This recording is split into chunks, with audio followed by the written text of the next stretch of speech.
What's going on? What's going on? Greg said it live. Super Bowl Sunday. What that's worth.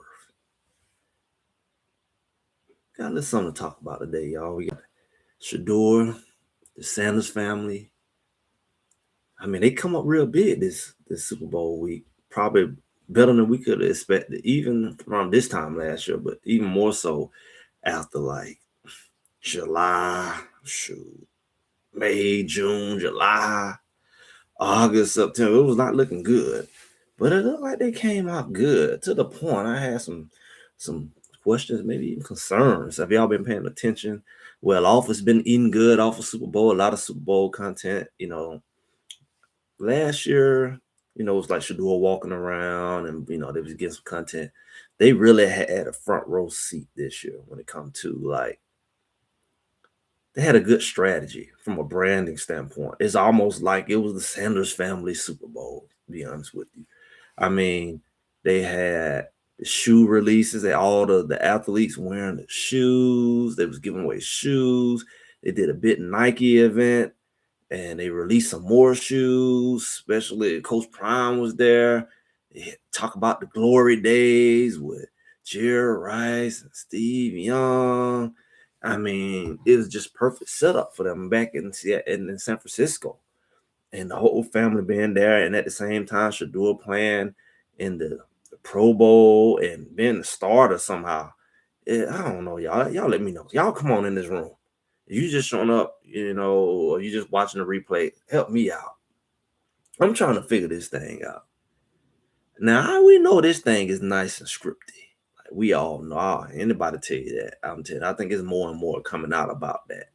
And that's fine. It is entertainment. Just let it be known. People put all their heart and soul in something like, I don't know why, either way, but how does a guy go from y'all blacklist him, dog him out, put him on the bench behind everybody, and all of a sudden clear the way. He ended up starting the rest of the season and making the Pro Bowl and starting in the Pro Bowl. Got a little he got some touchdowns and stuff in the Pro Bowl. In his first Pro Bowl, it's like they made it appear like he barely made it by the skin of his teeth to get in this Pro Bowl, right? Like, oh, he was this umpteenth guy on the list, and all these guys moved aside. But to go from that to starting in the Pro Bowl, Joe Burrow was there. Joe Burrow didn't start. Flacco didn't start. And that was weird too. Like, the NFL is interesting. You got two quarterbacks from the same team. I know you had to do what right by Flacco. This is last year. But to have two quarterbacks, the backup quarterback and the starter quarterback from the same team at the Pro Bowl, that's more interesting to me than just talking about Shador. Like, what is this Pro Bowl? This guy's not want to participate. I don't know. Because you're doing flag football. And now you got two quarterbacks from the same team. How is that even possible? It's just about as possible as Shador coming in the last few games and he didn't do nothing significant and making the Pro Bowl. Like, what is going on?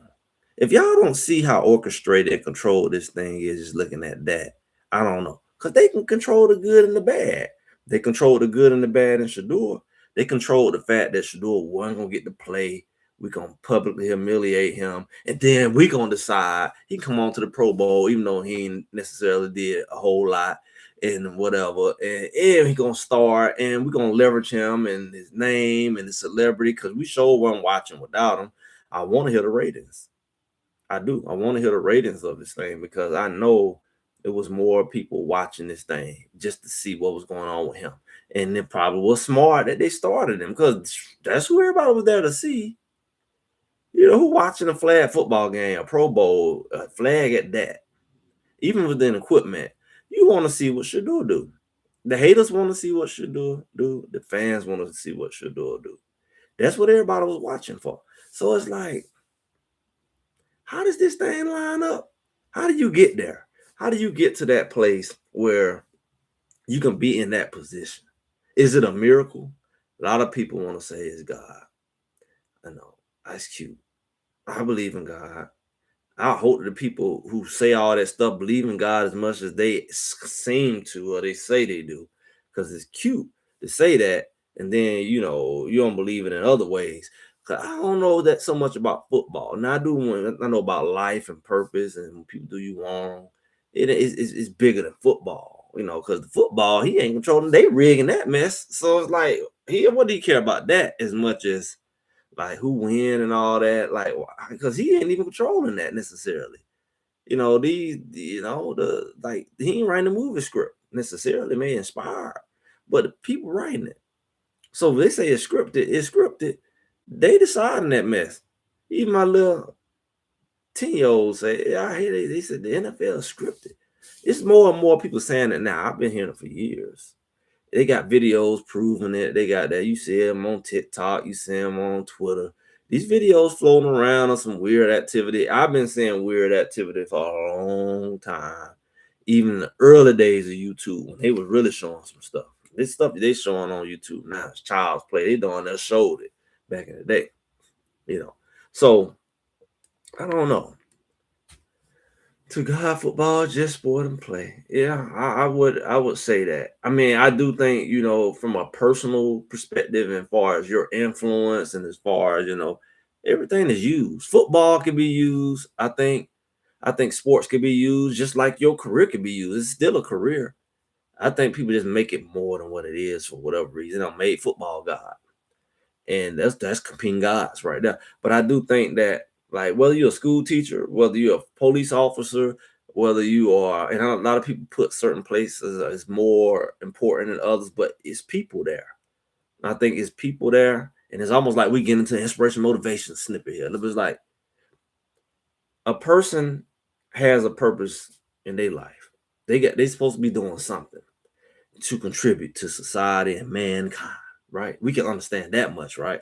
And then by them doing it, they impact and influence people. So the way I see it is whatever you're doing, wherever you're doing, regardless how much money it pay and how many people see it, it's designed for you to have some type of influence on somebody, whether it's a small group, one person, or millions. Your job is to inspire somebody. So that's why I will never debate the fact that, yeah, God will use football and football players. We ain't necessarily trying to control the points and all that, like, because you just want to, you're going to say God wants your team to win, but not the other team to win. That's when you get weird. But yes, for sure, I think from Shador's life and his example, yeah, definitely could be used. Even in a scripted situation, even in a situation where it's like weird. I think that seeing his story and his overcoming the whole situation is definitely inspiring, because from the look of it, as to whatever degree it's been, did, it's clear that he had a hard mountain to climb, to the point where you start seeing comments. You see the title. Coach Prime is at the NFL neck again.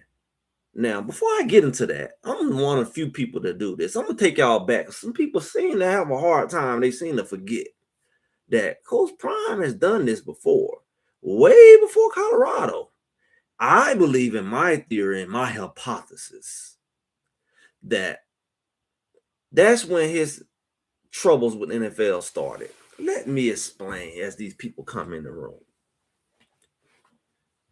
So when you look at it, Colorado was not the first go around. When he was at Jackson State, he had some guys on the team that he felt, in other teams, he felt the NFL was looking over, to the point where he created his own scheme. Now his scheme had already, he want to make stuff big, whatever he do. He already went on this thing, threatening the colleges, and he kind of fell out. People thought he fell out with Nick Saban. They thought he was shooting jabs, but they were still friends, I guess. But other coaches was making comments because he started stealing their players and their recruits, talking with this whole, I'm gonna make the HBCU the hot thing. We're gonna do this HBCU Super League, Super Conference, and all that, and we're gonna be able to do the same thing they doing, but it's a long run because of the money, the boosters, and stuff like that. But the way we saying it now, you probably wasn't too far off. When you look at a team like a James Madison, who the FCS, well, they're not FCS, but they FBS now. But they started off in the FCS and they worked their way up. A lot of these teams just now crossing over.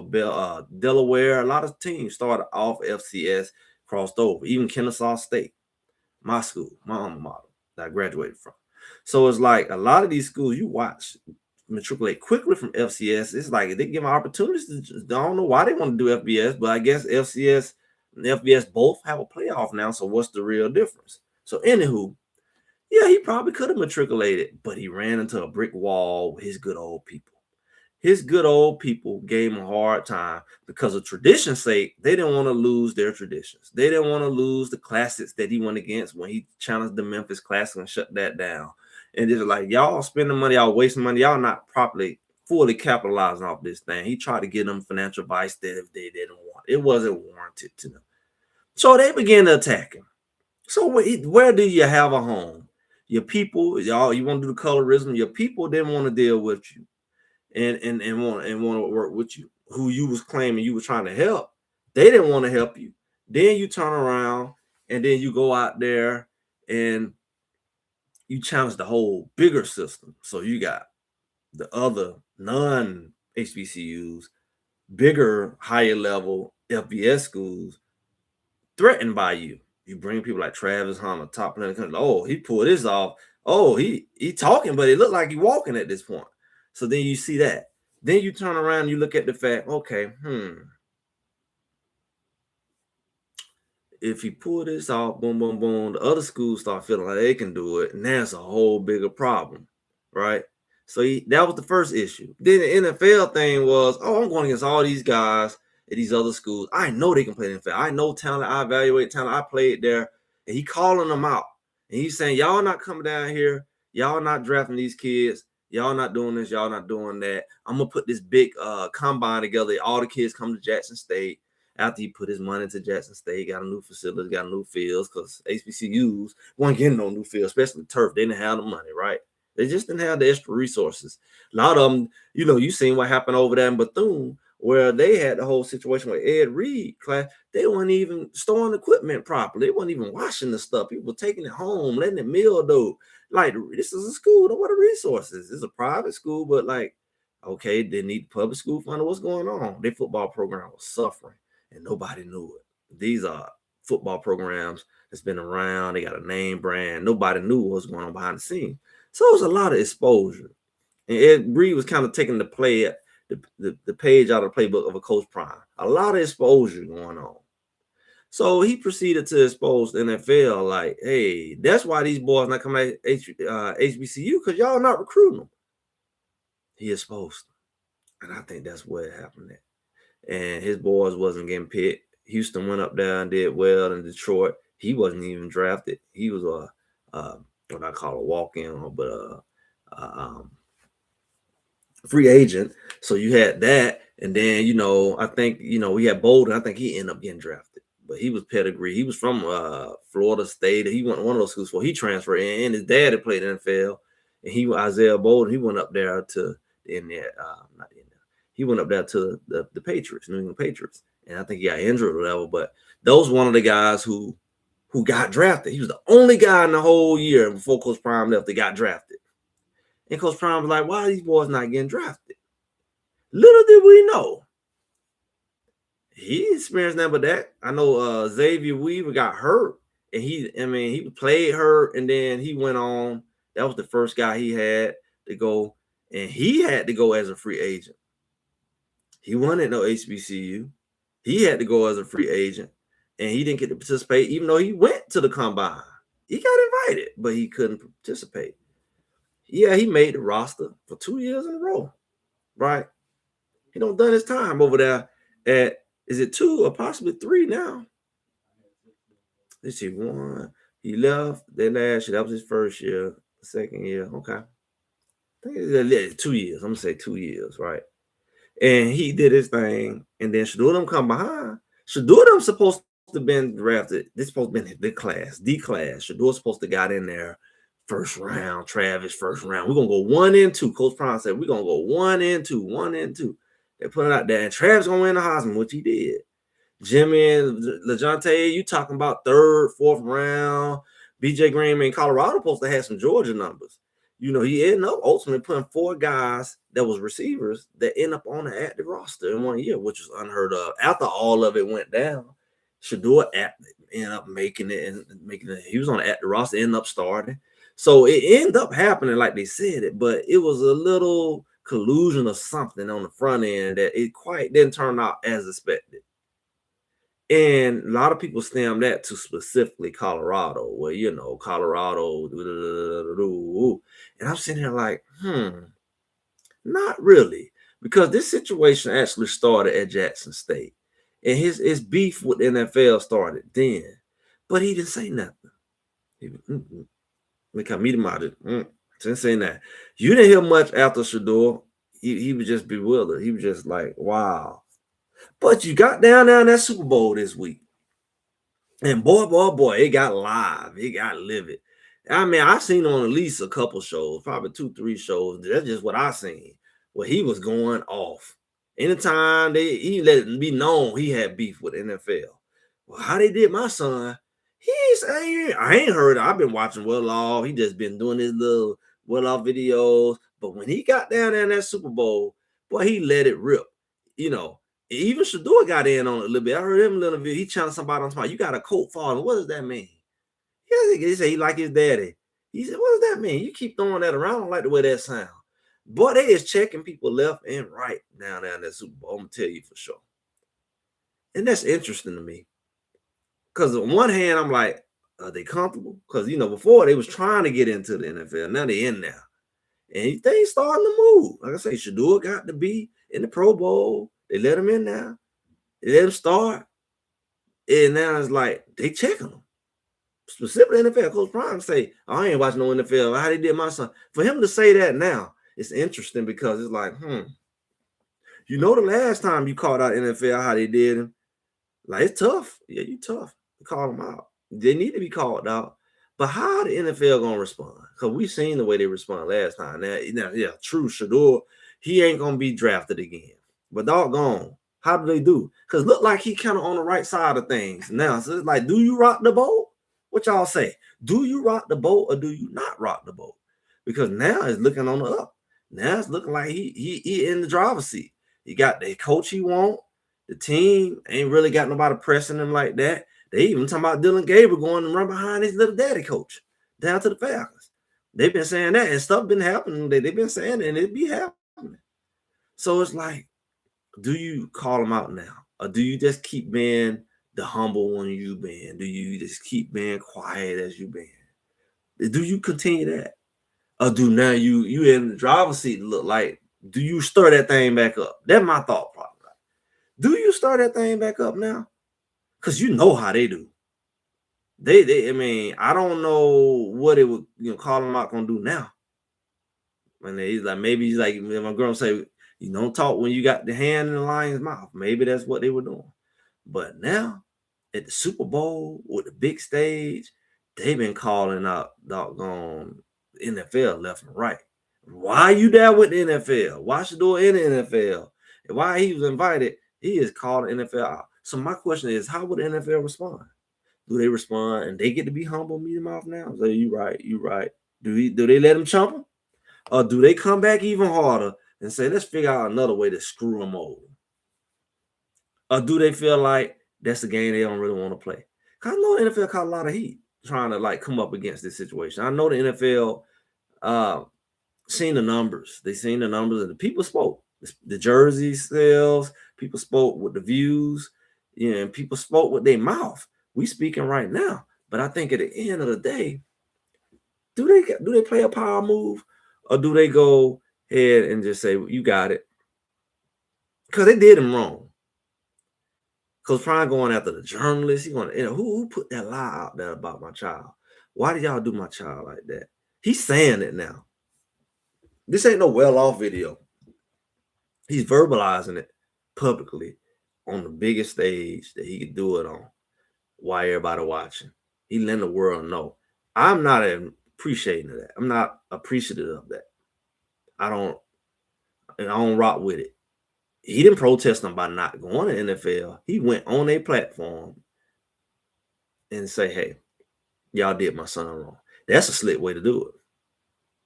And sometimes people say, I ain't going to support this crap no more. We ain't going around it. Because he already say, I'm not watching it. But then you say, I see what's going on. I don't support it like that. But I'm going to come on out here and I'm going to call y'all out on your turf. This your event. This is an NFL event. This is Super Bowl. This ain't post prime event. This ain't the Colorado Buffaloes event. And it's like, how does that spill over? Because at some point, then you start to acknowledge how the college football world is doing. When you know they're tampering, you know they're stealing players. You say it's fair game, right? But how's they go forward? Do they continue to attack you and your legacy through the draft? That what my question would be. Now, I have very few people saying this, and I said it before. You know, when them guys start leaving, I'm not saying that's why they leave, but I'm saying, does that continue to happen?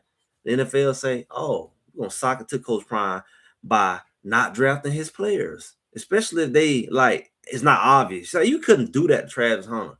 You don't want to be that blatant. They ain't stupid. They was blatant with Shador because they don't build enough lies and threw enough lies around him, even though he accomplished all he accomplished. That's why they ultimately look foolish doing it. But they had enough nonsense around him they was willing to play on. Like, you know what, he did this, he did that. Where he, you know, his arm is weak, he's not an athlete. And people believe that crap, even though he got film and he showed you he can run. And oh, we didn't know he could run. Oh, we didn't know. Look how it come out of his hands. Man, how you think he got what he been doing? Throwing the ball lollipop? He been doing it since his freshman year. What game have y'all been watching? This is a top-rated game. Y'all playing dumb. Y'all know the boy can throw the ball. The boy got the Golden Arm Award. How do you get that? His daddy gave it to him? Like, people play real dumb or they just real blind and delusional because it's like, this boy has accomplished what he's accomplished. You can't take that away from him. He won at the HBCU where you can't say you didn't see it. He was in a position where he was able to be seen, especially that first year at Colorado. For really, both of his years in Colorado, they was a top-rated team. And then went down from the first to the second to the third. But both years he was there, Colorado was by far the top-rated team. That means people was watching. That means it's no hidden thing going on. So if he's on TV, it's no secret that he can throw the ball. Because that's what he was doing. Shoot. To the point they said they ain't have no running game. So why are people still playing dumb? Like, oh, look at him jump out his hand. Oh, hey, he can throw the ball like that. That's what he do. He throws the ball. But some people don't watch, I see. And they just run their mouth. And that's silly. Why run your mouth about something you don't know? Why do that? This is really, really interesting how this thing is going. And I don't know. We can predict how this thing gonna turn out. I'm gonna be real with you. This relationship, this Coach Prime, this Shador relationship. Look how they did Bill Belichick with the Hall of Fame. Well, you say they didn't accept him to the Hall of Fame, Bill Belichick? What did they do with him? It's a lot going on. Some people they feel should be first ballot. I think they said Brady won't even be. I don't know. But I know that the NFL does have a lot of leverage. And they showed you in the draft they do. They can get together with these owners and these coaches and say, we gotta put a top on this thing and let people know how weighty we are, how strong we are, and how much impact we have. And that's what they did with Shador. And I only question, will this impact the other players that come out of Colorado just to get back at Coach Prime? See, that's my question. You don't hear this a lot, but my question is, how does this impact other players that, you telling them, again, Coach Prime theme is not NIL and NFL. And I wonder how this situation with Shador would affect that message. You don't hear that as much now. That used to be his main saying. But I just wonder, do he question that? Like, do I really want to send these folks to the NFL? Or do I really feel about NFL the way I used to? And that's it's different. It's clearly different. But my thing is, they have the control of that. They have the control of, we're not going to draft his guys. Or we're not going to draft them guys in the best position they could be, just so it can make a negative impact on him. Oh, all of this about football. All of this about this. All of this about that. And yet, your guy's not getting drafted. You the one said, it's the throw back in his face. You the one said this. You the one said that. You the one promised this. You the one promised that. Yet, you're not getting guys drafted. Or maybe these guys went to other schools. Maybe they went to LSU. Maybe they went to Oregon. They'd be better off because you're not developing them. And part of development can be they're not getting drafted. They can use that as development. Like these people not coming to your school. Because you remember that was the original talk. Why would these top prospects go there? He ain't putting people in the NFL. He not putting them in the NFL like Georgia. So he ain't proven that yet. And as soon as he had a chance to prove it, this is what I call the Shador slide happened. When Shador went back, everybody went back behind him. And Travis, you couldn't do nothing with him. But everybody else went back in the draft because Shador didn't get picked. And so they had to wait till he get picked. And then, as you know, you see Jim and the Junta come right behind him, right before it ended. What was it, sixth round? And it's like, they're not that type of guy. You know, they were better quality receivers than that. BJ Green was better than where he ended up at. I'm trying to remember, did he go free agent or seventh round? Because it's all about the same to me. And I was be watching all the other stuff. Sid McCraig went as a free agent. And that's debatable. That's the type of guy you can say, he could have went 6th, 7th round. He, you know, as far as what he was able to produce. But okay, he went free agent. But a lot of them guys went out of place. And what you don't want to do, year after year, they come up with a reason to take your guys as free agent. Everybody ain't got what it takes to climb that mountain. Sid McCraig, you say he a dog, you give him opportunity to take, and he is. BJ Green, you put him back there. He already better than everybody. He already had the most pressures than anybody in college football before he came to Colorado. He's very productive. You can't beat his get off the ball, his bend, his skill set. You can't tell me that he behind most of them other guys because his production already showed it. His skill set has already showed it. So I knew he was going to get an NFL. If you give him opportunity, he was going to show it. Because you can't take that away from him if you give him an opportunity. We even seen Will Shepherd go get cut down there at Tampa Bay and go and make the team in Green Bay later in the season and make the roster. So they end up with 4 guys from one team, one class in the pros on the active roster. That's high level stuff that ultimately happens. But to me, if it was up to, did you see how they drafted him? He ended up going free agent, how that whole situation went. It wasn't designed to go that way. That's the concern. That stuff is in their hands. Who get drafted, who don't, when they get drafted. And when you look at it, it's like, I just only wonder how this thing gonna play out. Since he back calling them out. This time of year, before the draft, before the offseason, kind of like last year, maybe a little early, but calling these people out in their organization. What's going to be the retaliation? Will it be retaliation? Do y'all think it's going to be retaliation? That's what I'm waiting to see. I'm watching closely. Shador got in on it too. You don't really see other players doing that while they play. Like going back and forth with the media about, like Cam Newton, they might do that. Some of these people might do that after they get out. But they typically don't challenge certain things while they are still playing because they know. They know certain things you just are not gonna say. It's like your boss. Certain stuff you're not gonna say in front of your boss because you already know. I ain't even trying to deal with that. I already know how that's gonna be spent. I already know how that's gonna look. And I'm not saying it's right or wrong, but the NFL has shown the history that they will attack. Recently, they've shown that, especially this particular family. This might just be war. It might just gonna be a back and forth war. I don't know how it's gonna go, but I do know this was a big win for the Sanders family this weekend. Their shoes got spotlighted. Shador was spotlighted. Coach Prime was spotlighted. It was a win. It was a much needed win after what they suffered last year. Their name was in the mud, all of them, and we ain't even get into Shiloh. When he said how they did my son, he could have been talking Shiloh because they did him dirty. They like he can't even be on a practice squad. Like he ain't even good enough to be on a practice squad. Are you serious? He ended up going undrafted. He could have did that out of Jackson State. Before he went to Colorado, he could have did that. He definitely could have did it after his first year when he was leading one of the top guys in the conference. But he came back to help his dad. And what did it accomplish? What did it do for him? He was coming back getting all this time, end up getting hurt, stuff like that. But just to end up going free agent, not even making a roster, like he didn't benefit from that. And I think he got caught up in that situation or how they were trying to make a point to his dad. Shador was caught up, but it's like, how far can you go with Shador? You already done went from first round to fifth round. Like the spotlight is on you, eyeballs, everybody looking at you. But when you look at Shiloh, it's like, hey, oh, well, maybe he's not good enough. Well, maybe it is, and maybe it ain't that. They forget the accomplishments he had. They dogged him out. What's going on? I see Patrick Williams. Appreciate the super chat. He said Coach Prime already know some stuff behind the scenes, or he wouldn't be talking this spicy. Yeah, I hope so.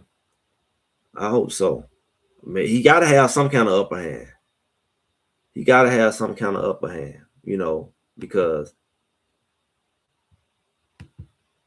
if he know how these people. He ain't dumb. He know how these people gonna do, and maybe he know they're not gonna retaliate. Maybe they're not gonna retaliate. But I do know the last time he kind of like said something to him, they made sure they let it be known they the big boys around here, and they did it in front of all of us. And maybe they're not gonna be so bold because they know we watching, and they know we know that's what they do, and we'll retaliate, in a lot of ways from a support standpoint and from a content standpoint. But I think it's going to be an interesting thing to watch over the next several months. It may not see that now because there's no draft.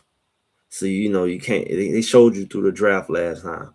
And then the whole thing about they having throwing in garbage cans and treating them like a water boy / quarterback over there in the cut on the second field, not let him get prepared. Then he went out there, had that big game, the first game. It's like they really was throwing him in the fire then and just let him hang himself. It wasn't an opportunity. It was an opportunity, but it wasn't an opportunity. So now we're looking at, watch these Browns, man. Watch the tone, how they talk about him, because he don't call them out. But, Super Bowl coming up today. Hope y'all enjoy. Get y'all some wings and some nacho dip and all that stuff. Don't get too unhealthy. We'll go ahead and get up out of here. Appreciate y'all taking y'all time stopping through. If you're watching the replay, make sure you like, share, subscribe. If you're watching here, I hope all you all here subscribe, get them likes up, all that good stuff. And as always, I'll be talking to y'all soon. Y'all have a good one.